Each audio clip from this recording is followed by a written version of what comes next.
Tá, legal. O apresentador desse programa sou eu, Daniel Sulturanci, médico, o único apresentador de TV do mundo que já teve AVC, acidente vascular cerebral, que é a doença que mais mata no Brasil e no mundo. Então, eu sou o pulando a cerca.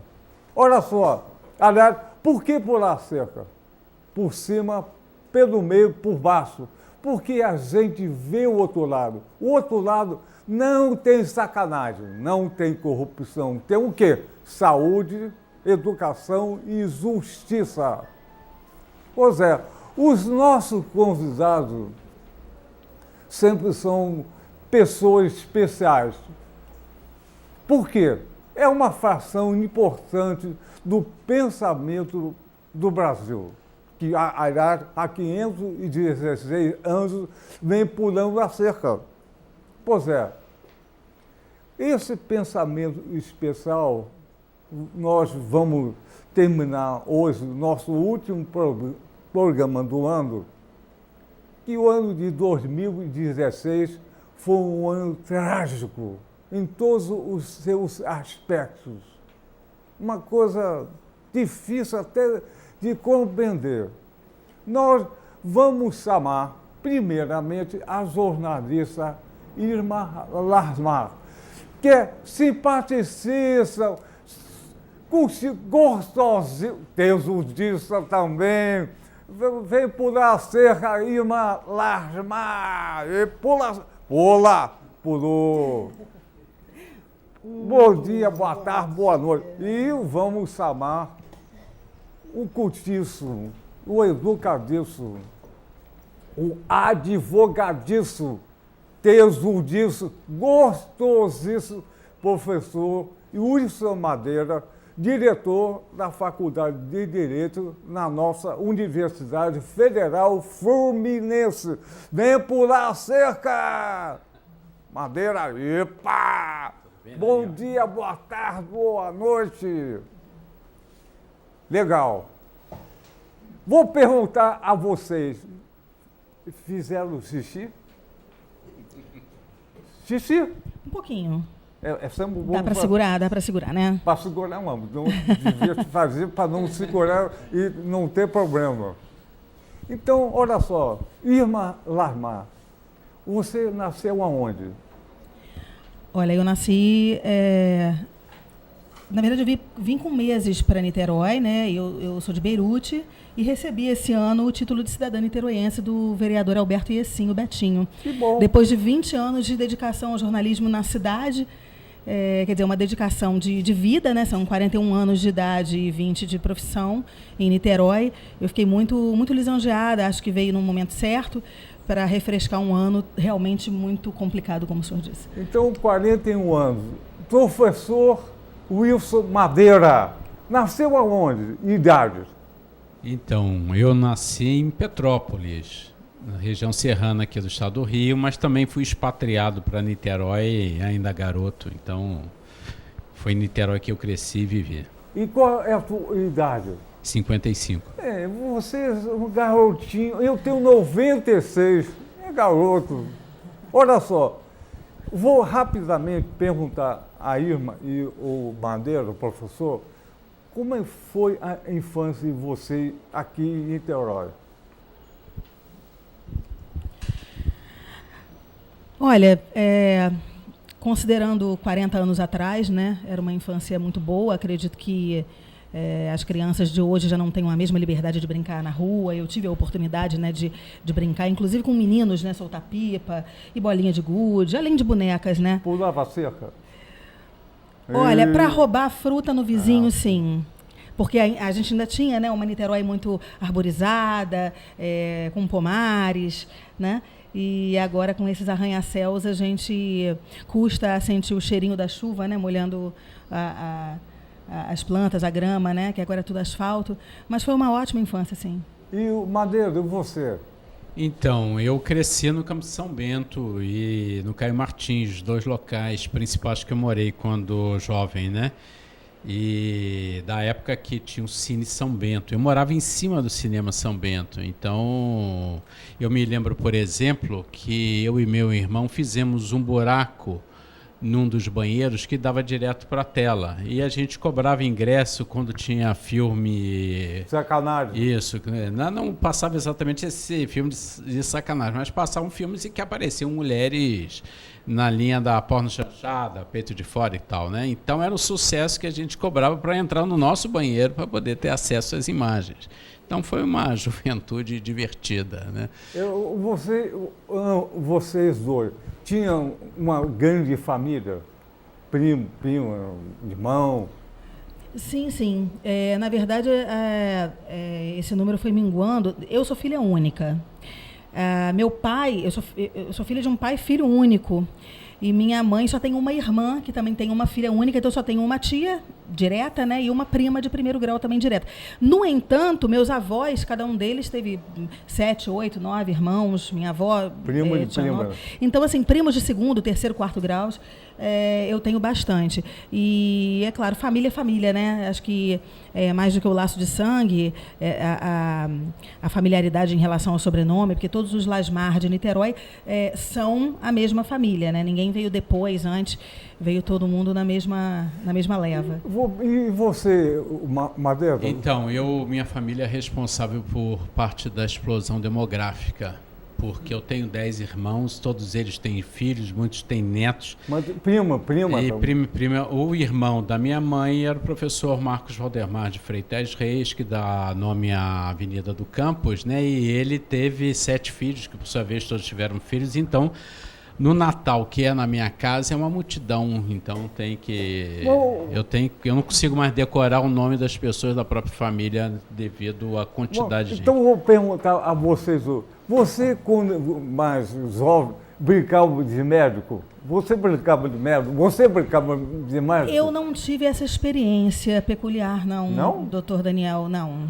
Não tive? Nem depois de adulta brinquei, não. Eu acho que o Madeiro brincou.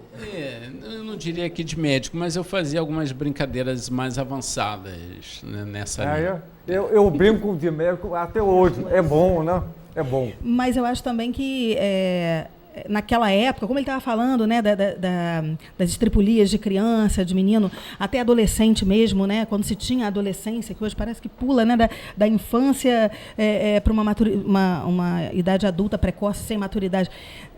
Na época dele, acho que na minha, né, um pouco depois, ainda existia aquela inocência, até no brincar de médico, né, era, se é que pode se dizer assim, mas acho que era possível brincar, ultrapassar alguns limites, mas tudo muito moderadamente, com muita inocência. Acho que hoje isso já não existe, né? Então, olha só, já que a gente esquentou o programa, na verdade, a gente convidou com o maior prazer o professor Madeira e você, Irma, um tema muito especial, exatamente nesse terrível ano de 2016, o papel da mulher e o papel do homem.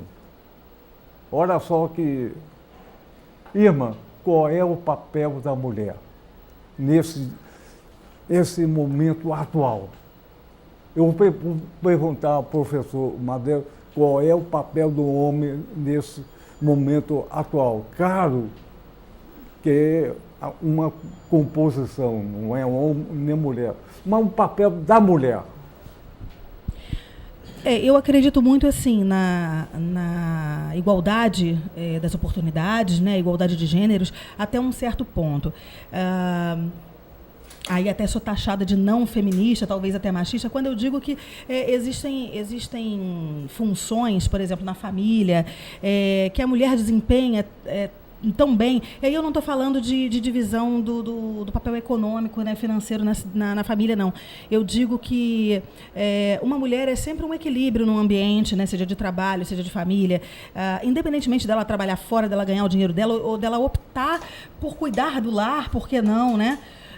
Mas eu acredito muito assim naquelas diferenças de personalidades, né? Salvas algumas exceções, mas da mulher como um ponto de equilíbrio, sempre, não vou dizer por trás, mas ao lado do homem com o seu companheirismo. Esse equilíbrio das personalidades, homem e mulher, que se encaixam tão bem, né, quando bem respeitadas, eu acredito muito nisso. Mas fora isso, falando da igualdade, o papel da mulher ele mudou muito, né, ao longo dos milênios, né, desde a época pré-histórica. Em algumas sociedades, você tinha deusas em figuras femininas, você tinha mulheres que podiam ser donas de terras quando viúvas, e em outras sociedades elas não podiam nem transitar pela casa, elas eram resguardadas uma área quase que comum aos escravos. Então, isso, ao longo dos milênios mesmo, acho que o homem, talvez por sua força física maior, né, mais forte, ele sempre... acho que baseado nisso, né, nessa diferença física, ele sempre se colocou como um ser superior. Porque fora isso, intelectualmente, mentalmente, quando foi dada a oportunidade à mulher, né, na época do iluminismo, que acho que começou aí, né, elas puderam mostrar o potencial intelectual delas. Quando se tornaram parte da classe operária na Revolução Industrial, também elas mostraram a sua força de trabalho, né, sua disciplina, enfim. Então, eu acho que o papel da mulher, hoje, a gente ainda debate isso, né? É impressionante. A gente ainda tenta convencer alguns homens de que não existe uma lógica da superioridade e da inferioridade. Mas eu acho que isso ainda vai, não sei, talvez demore mais um pouquinho, né, até que se consolide o pensamento da igualdade de oportunidades, que é o que eu acredito. Madeira, e o papel do homem? Então, não é fácil de responder, porque é um tema complexo, né? Claro que não seria apenas um papel, mas vários papéis, né, em relação a diversas desconstruções, né, que são necessárias. Eu vim de um modelo convencional, né? Como eu falei, minha família é um casal que teve 10 filhos, né? E meu pai era um policial e minha mãe já trabalhava naquela época. Ela foi secretária do presidente Café Filho e depois fez carreira no Ministério da Fazenda. Então, uma mulher que tem 10 filhos e trabalha não era exatamente comum. E além disso, tinha toda a jornada de criar essa quantidade de gente e ainda tomar conta do marido, né, que chegava em casa, queria a janta servida e tudo mais, né? Então, eu cresci olhando esse cenário e, ao mesmo tempo, tive a sorte, como muitos da minha geração tiveram, de ter excelentes educadores gerais. Os gregos, eles falam que constituíram sua paideia, ou seja, os elementos da sua educação, muito graças à influência de Homero. E eu diria que nós tivemos algo equivalente, né? Porque eu fui educado, como muitos o foram, pelos nossos Homeros, que foram Caetano Veloso, Chico Buarque, Gilberto Gil. Desde pequeno prestava muita atenção no que esses educadores falavam. Então, a própria imagem de homem me parecia que deveria ser desconstruída e não ser um exercício de força, ou de poder, ou de arrogância. Então, eu e muitos da geração, desde garotos, pautavam esse tipo de questão, né? Eu me lembro de debates na minha turma de que alguém lá levantou um tema do tipo, só vou casar com alguém virgem. E quase todos foram contrário, mas isso não faz sentido nenhum. A gente tem que ter relações com as namoradas para construir juntos um caminho que vale a pena. Então, a maioria da geração tinha uma dicção já, vamos dizer, menos convencional em relação à geração anterior, claro, com subsídios que vieram da contracultura, com subsídios que vieram desses educadores a que eu me referi, que estavam nos pautando para uma transformação, né? Então, em muito sentido, quando eu e muitos demais viemos a constituir uma série de ações, temas concretos fizeram relevantes, desde divisão de tarefas, de assumir algumas coisas sozinho. Eu criei sozinho 2 filhos, né, porque eu separei cedo e eu fiquei com a guarda. Então, ou seja, em razão de debates onde, a princípio, se trabalharia com noções de igualdade.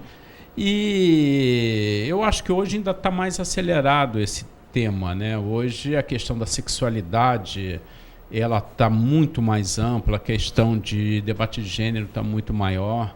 Então eu até começo a sentir dificuldade de pensar qual é o papel do homem fora do contexto, porque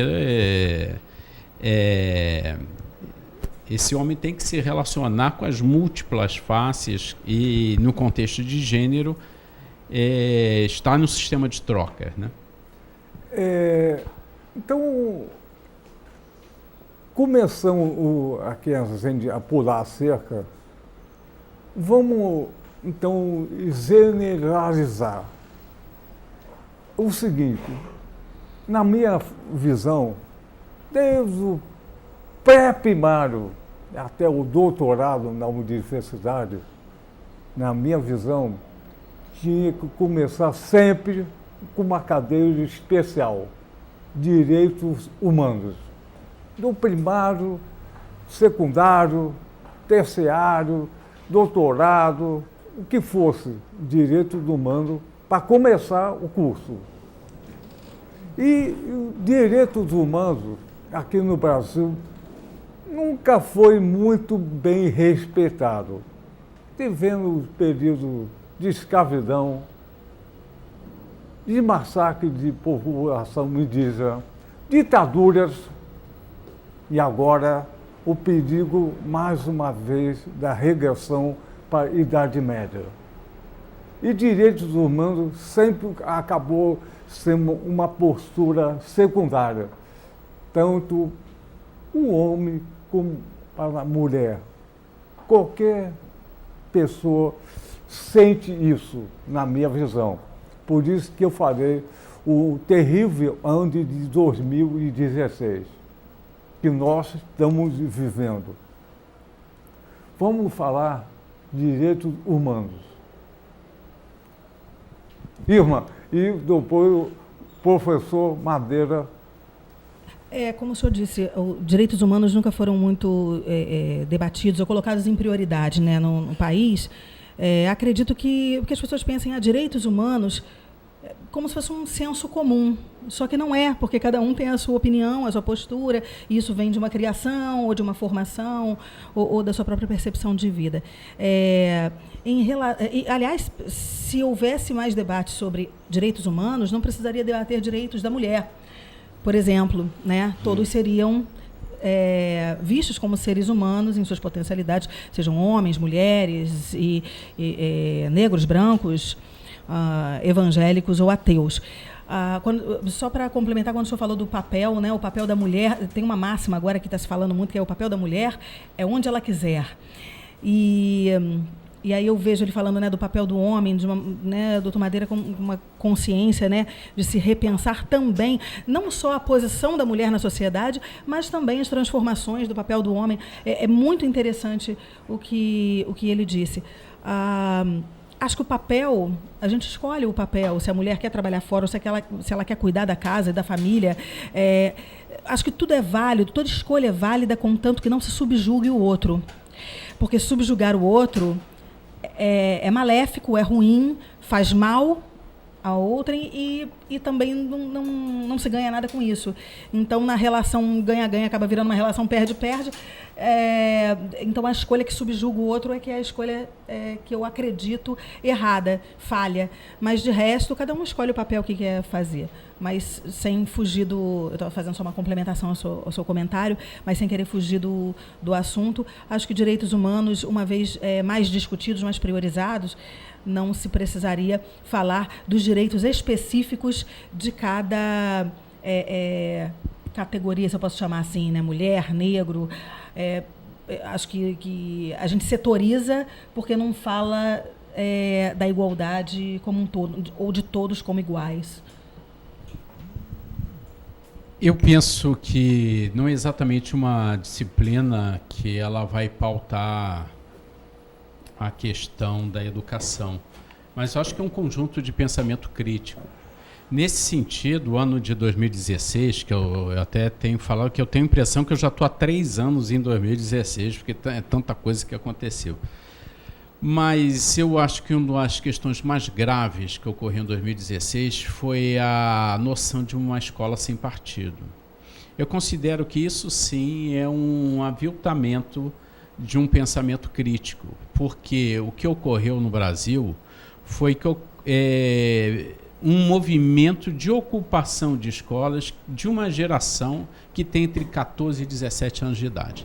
Esse movimento, meses depois, se tornou a ocupação das universidades. A Faculdade de Direito estava ocupada até ontem, quando a Assembleia dos Alunos pôs fim à ocupação para enfrentamento da PEC 55.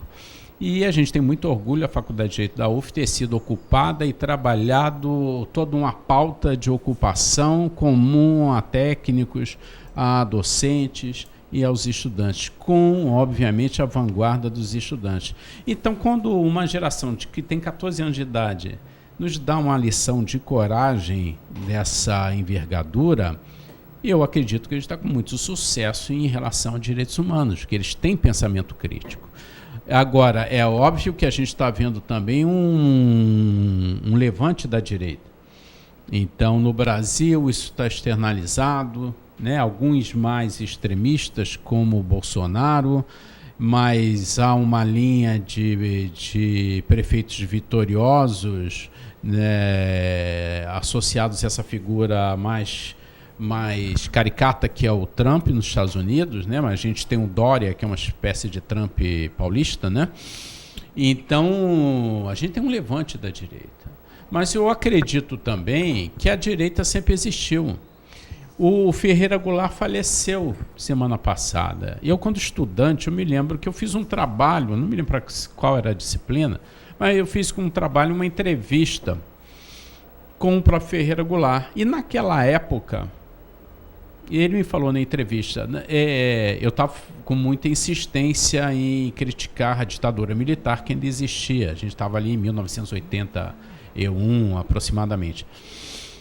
E você está com muita preocupação em fazer a crítica à ditadura militar, com toda a razão. Mas ele destacou o seguinte: mas não se engane, a direita existe na sociedade, é ela quem dá suporte à ditadura militar.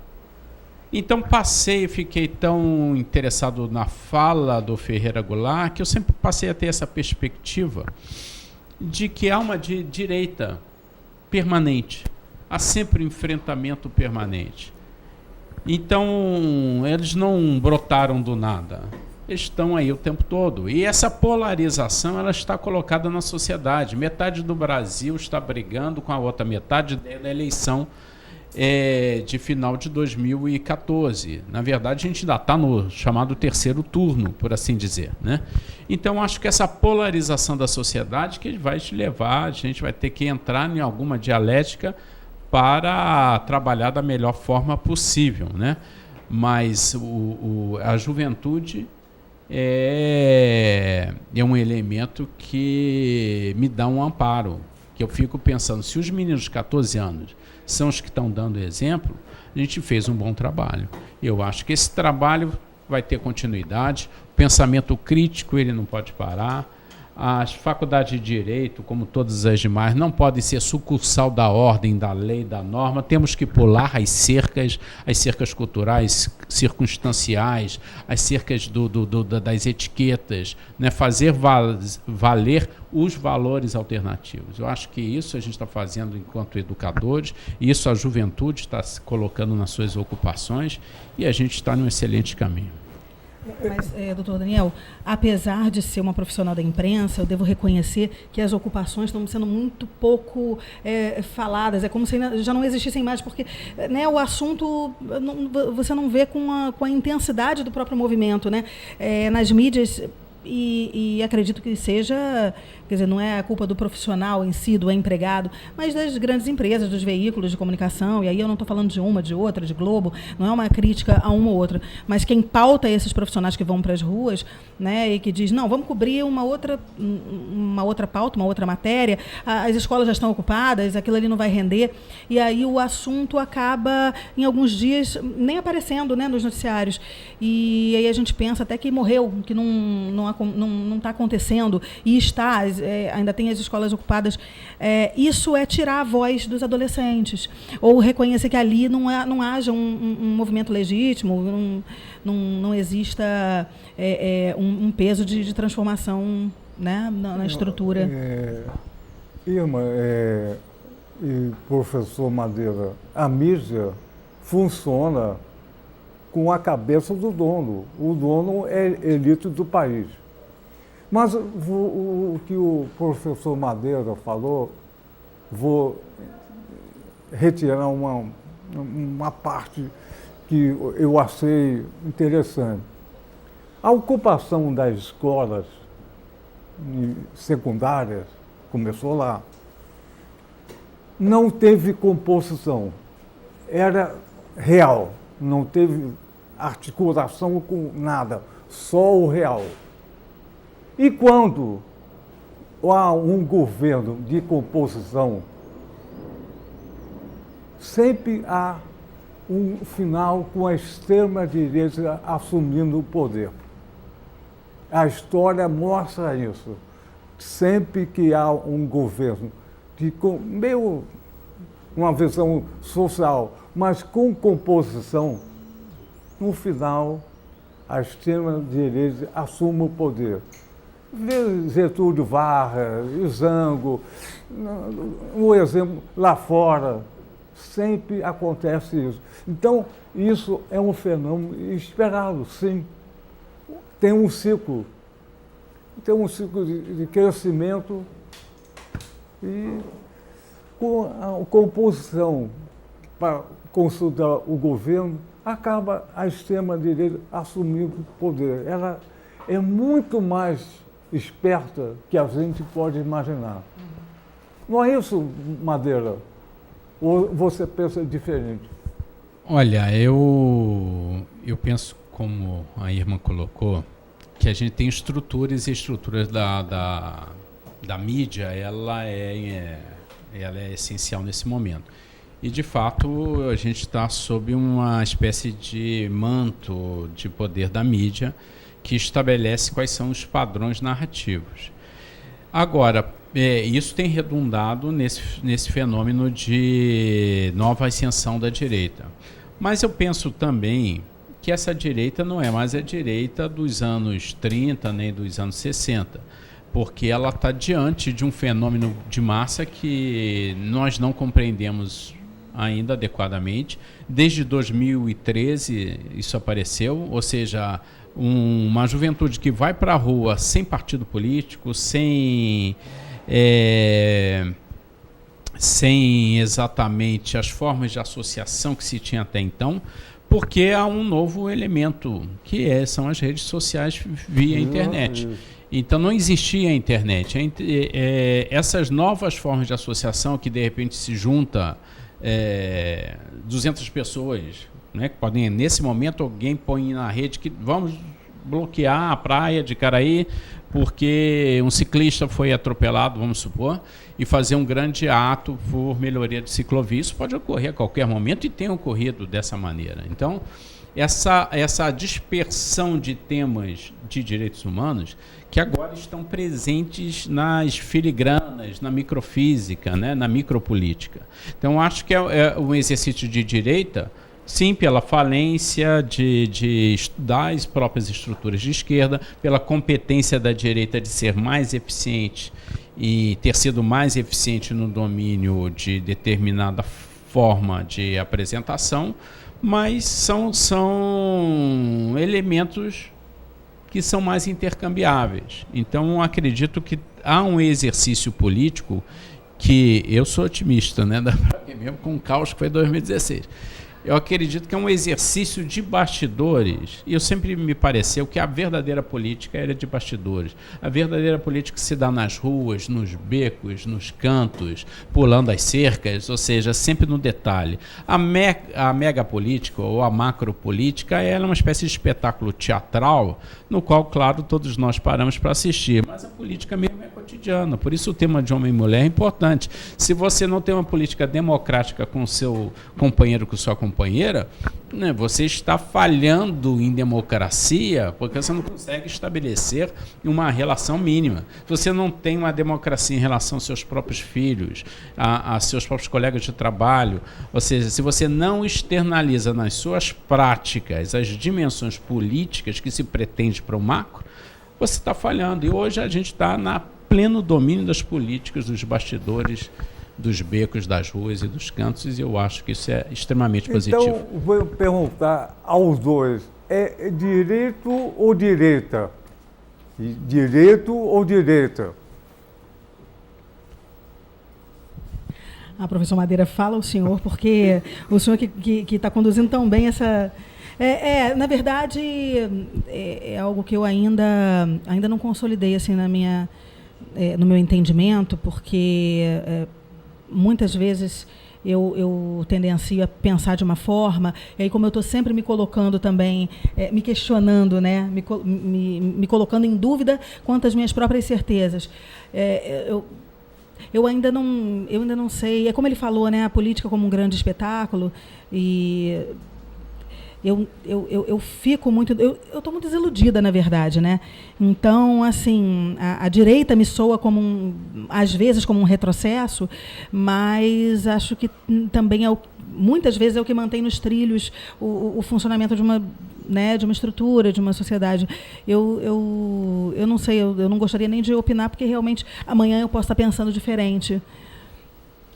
Sim, a oposição, você botou uma posição, para mim, impossível, né? Direito ou direita. Direito eu já excluo, né? Então a gente tem que ressemantizar o direito, né? O direito não pode ser norma, pode ser aplicação da lei, não pode ser o juiz Moro, né? Não pode ser a nossa vocação inquisitorial, policialesca, né? É claro que temos em comum combater corrupção, mas não com super reempoderamento, né, das instituições, né? A gente tem que superempoderar. Temos que garantir a gravitação das diversas formas de poder, do cidadão, das lógicas comunitárias e tudo mais. Então, sim, um direito, mas um direito plural, um direito que seja permeável, amplo, né, em crescimento. A gente acaba voltando até no próprio ponto que ele disse, né? A política é feita no dia a dia, né? E a macropolítica reflete até as nossas escolhas, né? Na própria eleição de quem nos representa. Aí ele estava falando eu queria só fazer uma observação lá atrás, quando a gente falou, né, da importância das mídias sociais para atravessar a informação e até colocar o próprio direito humano em debate, né? E aí a gente, com a mídia social, a gente consegue colocar em debate assuntos que a própria grande mídia, a imprensa, ou não tem tempo, ou não tem interesse, ou não tem espaço para colocar. Me preocupa muito algumas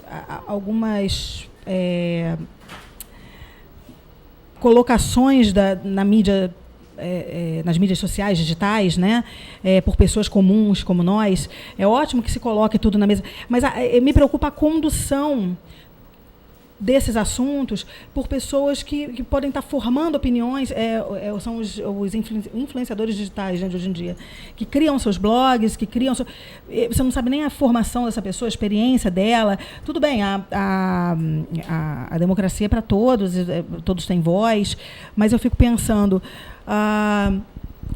Qualquer um hoje pode ter um blog, escrever errado, colocar uma situação, colocar uma imagem e dizer que ela quer dizer uma coisa. Às vezes uma pessoa repreendendo a outra. Aquilo é uma repressão, aquilo é um preconceito. E isso se disseminar de uma tal forma, isso já até a imagem, a dignidade, o nome de outras pessoas, em função de informações não tendenciosas e não baseadas. Então, me preocupa muito. Eu sou usuária de Facebook, de Twitter, mas eu confesso que muitas vezes me assusta algumas correntes de informação sem uma fundamentação, uma fonte segura, porque todo mundo agora é repórter, todo mundo fotografa, todo mundo informa, todo mundo está vendo, mas está colocando da sua maneira sem muita apuração. Então, me preocupa isso. Então, vou perguntar aos dois o seguinte: direitos humanos.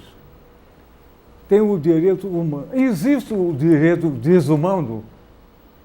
Se fala em humano, posso pensar em desumano. Direito humano, também o direito desumano. Não, porque aí entra naquela minha afirmação, aquela minha crença, né, de que tudo que subjuga o outro é negativo, né? O que é o errado? O que é o certo, né? Num mundo tão plural. Acho que o que faz mal, o que subjuga. Então, o que é desumano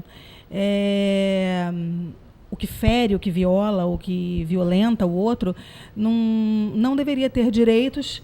Mas se fala a gente não tem o direito humano, deve ter o desumano. Então é o que paira hoje, né? Porque eu não faria essa oposição, né? Porque ela faz pensar que o truque do diabo é fazer de conta que não existe, né? Mas eu diria que em oposição humano existe sim o direito não humano, né? E o direito não humano, eu penso que há direitos ao equilíbrio ecológico, há uma série de direitos de tudo que não pertine propriamente à característica humana. E a gente está num diapasão hoje que a gente tem que pensar nessa complexidade, né? A gente tem que pensar em tartarugas marinhas, em peixes-bois, em mudança climática. E esse é um direito não humano, né? Se a gente não pautar o direito humano em relação ao direito não humano, a gente vai para um abismo ecológico que não tem retorno, né? E acabando, inclusive, com os direitos humanos por conta disso. E uma outra acepção de leitura pode ser aquela também onde faz crer que os direitos humanos são uma espécie de mini, né? Onde tem uma cartela. Eu diria que há vários direitos que estão correlatos e a questão dos direitos humanos é sempre um universo em expansão, né? A gente tem que pensar que em cada direito existem outros direitos reflexos, né? Quando a gente fala em direito quilombola, por exemplo, a gente está falando de direito ao reconhecimento da terra, o direito ao reconhecimento de uma dívida histórica. Quando a gente fala em direito à alimentação, a gente está falando em alimentação saudável, e por falar em alimentação saudável, a gente está falando de agricultura familiar. Ao falar de agricultura familiar, a gente está falando de reforma agrária, a gente está falando de combate agrotóxico, a gente está falando de defesa da cultura campesina. Então, cada um vai abrindo um leque. Então, acho que o direito humano, enquanto uma série de relações complexas, enquanto uma ecologia de saberes, é a dimensão que a gente tem que trabalhar. Eu não tinha entendido da maneira como você tinha colocado. Eu acho que ele teve um outro entendimento do desumano enquanto não homem, né? Enquanto não ser humano. É claro que nesse sentido, né?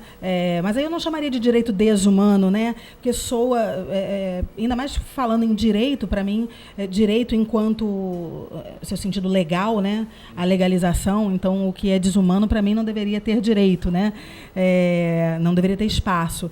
Mas quanto ao que não é humano, e aí eu não colocaria desumano, não, mas o que são os direitos do ecológico, do animal, ainda mais eu que sou não só simpatizante como defensora da causa animal. Eu acho que urge realmente uma necessidade muito grande de se olhar para a natureza, não como algo que dominemos, mas como nós, parte integrante dessa natureza. E os animais como, aí é a minha visão mesmo, como defensora da causa, os animais como nossos irmãos. Não sei se fica muito pesado chamar assim. Olha só, Ilma, vamos falar o humano. O humano tem os instintos primitivos: ciúme, inveja, raiva, amor, gratidão, inveja e etc. E é humano.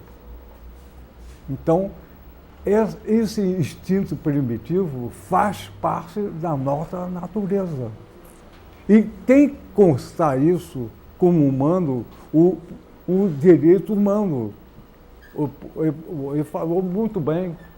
De repente, que é atropelado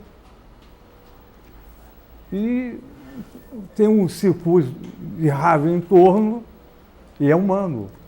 Então, aí surge o direito. O direito, acho que foi a primeira grande invenção coletiva do homem, que o homem tinha desavença entre si. Se não houvesse o direito, seria uma barbaridade, uma barbárie. O direito foi a primeira coisa. Abel matou Caim, a segunda parte por ciúme, inveja. Quem resolveu isso? Então, o direito humano, na minha visão, consta o instinto primitivo, ciúme, inveja. Eu tenho inveja da beleza de você. Tenho ciúme da inteligência do Madeira.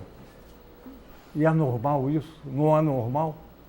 Então faz parte do direito coletivo. Estou errado, Madeira?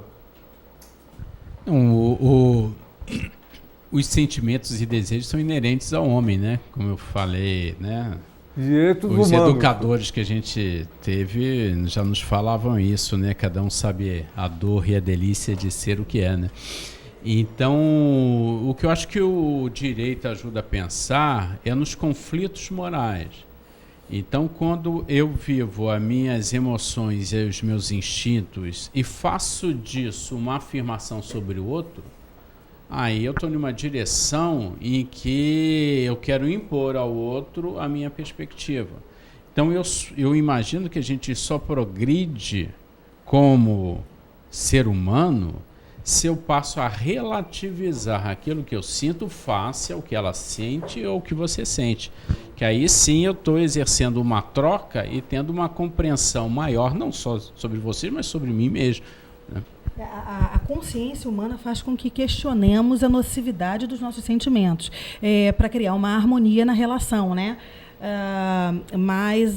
E aí a gente entra também na questão da afirmativa, né, de que os animais, por seguirem seus instintos, e tão somente eles são o que são, não por uma escolha. E nós podemos escolher sentir a raiva e fazer o mal, ou não sentir até. Não é nem só não fazer o mal e guardar o seu sentimento, mas nem senti-lo, né? Então, eu acho que a consciência humana é o que faz e é o que é o princípio também do direito, né? Bom, olha só, o Pulando a Cerca é um pequeno programa, uma grande bandeira. Esse debate, naturalmente, só seria possível nesse canal universitário. Num canal comercial, jamais. Ainda mais com um apresentador com voz AVC. E o tema, sem nenhuma censura, só aqui. Então, é um Pulando a Cerca, todo Pulando a Cerca é especial. Esse programa é exatamente isso, não tem censura. Cada um fala o que quiser. Isso, na verdade, é Pulando a Cerca, isso reproduz, metaforicamente, o direito humano. Que, lamentavelmente, eu não estou vendo muito isso em 2016. O debate está fechando, não está ampliando. Está ampliando lá fora, aqui, na rua, na ocupação, mas está fechando. Mas a gente tem que pular a cerca. Há 516 anos o país pula a cerca. Vamos pular a cerca mais uma vez com vocês. Olha só, por mim, eu teria o maior prazer em comigo a tarde toda aqui. com madeira, com a imagem, o nosso tempo é limitado. Aliás, 15 minutos no dentista equivale a 6 horas. 1 hora no motel não é nada.